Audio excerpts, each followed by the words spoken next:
नमस्कार दोस्तों, आप सभी का स्वागत है हमारे इस YouTube चैनल पर।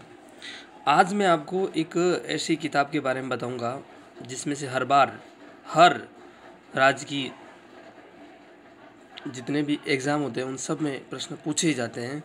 तो एक कक्षा 10वीं की एक किताब है जिसका नाम है राजस्थान का इतिहास एवं संस्कृति, जो कि बहुत ही महत्वपूर्ण किताब है। और इसमें से जितने भी अब की बार जो एग्ज़ाम हुए हैं, पुलिस है, कांस्टेबल है और वन रक्षक है, कंप्यूटर अनुदेशक है, शिक्षक है, पुस्तकालय अध्यक्ष है, पीएसआई है, पीटीआई है, प्रयोगशाला सहायक है, आरएएस है, इन सब में प्रश्न पूछे ही जाते हैं। लेकिन इस किताब में से जो खास प्रश्न पूछे जाते हैं वह आपको आरएसएमएसएसबी बोर्ड द्वारा जितने भी एग्ज़ाम करवाए जाते हैं इनमें से प्रश्न पूछे जाते हैं। और रीट जो एग्ज़ाम है उसमें से भी प्रश्न पूछे जाते हैं। और ये जो किताब है यह प्रमाणिक किताब है।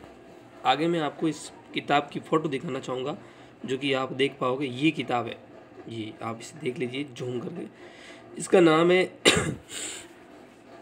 कक्षा 10 लिखा है ऊपर ही ऊपर, और लिखा है राजस्थान का इतिहास एवं संस्कृति, जो कि ये माध्यमिक शिक्षा बोर्ड राजस्थान अजमेर द्वारा शुरू की गई है। और यह जितने भी राजकीय विद्यालय उन सभी विद्यालयों में निःशुल्क किताब ये दी जाती है। तो मैं आपको ये सलाह देना चाहूँगा कि अगर आप राजकीय एग्ज़ाम की तैयारी कर रहे हो और आप अपना सपना वो शिक्षक बनना चाहते हो, तो आप इस किताब को ज़रूर पढ़ें। एक एक प्रश्न को इसको ध्यान से पढ़ें ताकि यहाँ से प्रश्न है वह बाहर आपका नहीं जाएगा। ये आपकी राजस्थान का जीके तैयार करने में बहुत ही बड़ी मदद करेगा।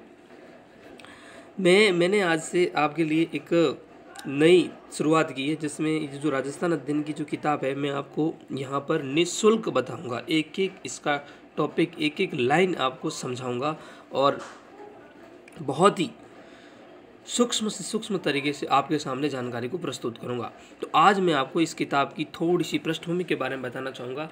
जो ये किताब है यह राजस्थान का इतिहास एवं संस्कृति लिखा है, जो कि कक्षा 10वीं की किताब है। और यह माध्यमिक शिक्षा बोर्ड द्वारा संचालित राजकीय विद्यालयों में निःशुल्क वितरण की जाती है। और इसके अगर हम प्रकाशक की बात की जाए तो यह है राजस्थान राज्य पाठ्य पुस्तक मंडल जयपुर के द्वारा यह प्रकाशक मंडल है जो कि इन्होंने ये शुरुआत की है। आगे के प्रश्न में आपको बताना चाहूँगा कि जो ये किताब है, इस किताब के बारे में जो इसकी पाठ्य पुस्तक निर्माण समिति है उनके बारे में बताना चाहूँगा कि जो ये पाठ्य पुस्तक जो समिति है इसमें जो ये संयोजक है यह प्रोफेसर बी एम शर्मा है, जो कि पूर्व अध्यक्ष है, राजस्थान लोक सेवा आयोग के अध्यक्ष हैं। और इसी के साथ ही प्राचार्य है डॉक्टर कमल नयन शल्ले है, जो कि प्राचार्य कॉलेज शिक्षा राजस्थान, प्लॉट नंबर 51, मधुबन, पश्चिम किसान मार्ग, टोंक रोड, जयपुर के हैं। और ये इस किताब के जो लेखक गण के अंतर्गत शामिल है पवन भवरिया, जो कि सहायक आचार्य है इतिहास राजकीय महाविद्यालय सुजानगढ़ के हैं। ठीक है, आगे हम आपको बताएंगे कि इस किताब का संशोधनकर्ता की बात की जाए, क्योंकि इसमें एक एक चीज़ को बहुत ही सूक्ष्म तरीके से आप सबके सामने प्रस्तुत की गई है। मैं आपको बताना चाहूँगा कि इस किताब में जो है संशोधनकर्ता है वह है हुकुम चंद जैन, संयोजक है, जो कि इतिहासकार है। यह प्राचार्य सेवानिवृत्त से है, कॉलेज शिक्षा राजस्थान से है और 19 बसंत विहार स्पेशल कोटा के ये हैं।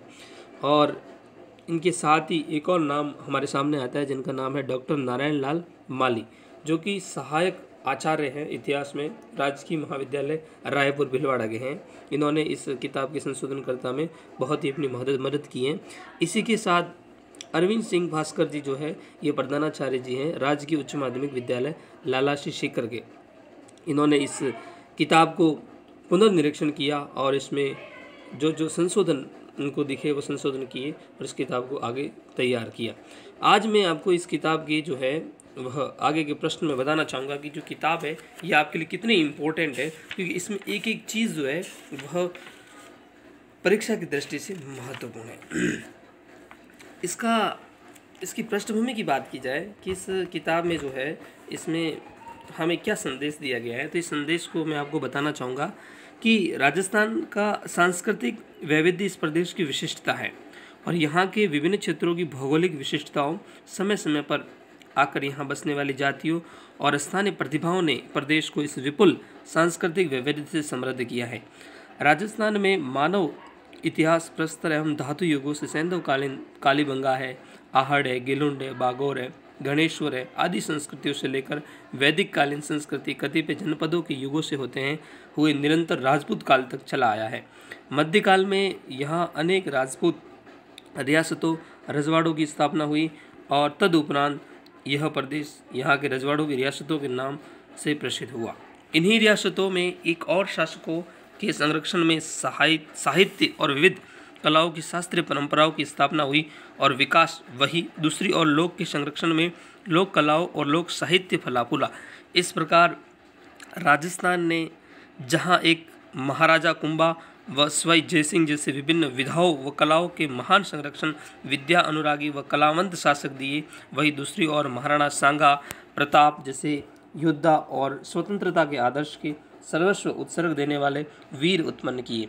राजस्थान के प्रजावत्सल शासकों के राज्यों की प्रजा के योगदान भी किसी भी बात की जाए तो यह उत्सर्ग देने वाले वीर उत्पन्न किए हैं। राजस्थान के प्रजावत्सल शासकों के राज्यों की प्रजा की योगदान भी किसी भी दृष्टि से कम नहीं है। इसे यहाँ की लोक कलाओं, लोक गीतों, कथाओं, कहानियों के माध्यम से देखा जाता है। राजस्थान के रजवाड़ों की लोक परंपराओं और इतिहास के संकलन का श्रेय कर्नल जेम्स टॉड को दिया जाता है। उन्होंने अपने वृहद ग्रंथ annals and antiquities of Rajasthan में राजस्थान की इतिहास, वीरता और परंपरा और लोक परंपराओं को सहेजा है। कालांतर में राजस्थान के इतिहास कानून टॉड के विवरण की त्रुटियों को परिहास करते हुए एवं नए तथ्य के प्रकाश में राजस्थान का इतिहास लिखा है। इसी क्रम में गौरीशंकर हीराचंद ओझा, दशरथ शर्मा, गोपीनाथ शर्मा ने राजस्थान के इतिहास के लेखन में महत्वपूर्ण भूमिका निभाई। प्रस्तुत पुस्तक में 10वीं कक्षा के विद्यार्थियों के लिए नवीन शोधों व उपलब्ध जानकारियों के आधार पर राजस्थान का इतिहास एवं संस्कृति सुगम, सुग्राह्य एवं प्रमाणिक रूप से प्रस्तुत करने का प्रयास किया है। आशा है कि यह पुस्तक विद्यार्थियों के लिए उपयोगी सिद्ध होगी। आज की वीडियो में आज हम इतना ही बताएंगे। कल जो है वह हम इस राजस्थान अध्ययन की जो किताब है इसके पाठ्यक्रम के बारे में बताएंगे कि यह इसके अंदर क्या क्या विषय दे रखे हैं। तो आज से जो है हमने नई शुरुआत की है कि इस किताब के एक एक पृष्ठ को मैं आपके सामने लाऊंगा और आपको बताऊंगा कि इसका एक एक पृष्ठ कितना महत्वपूर्ण है और इस पृष्ठ में से प्रश्न कैसे हमारे सामने आए हैं। तो आज की वीडियो में इतना ही। आगे की वीडियो में कल अपन देखेंगे। इसके लिए धन्यवाद।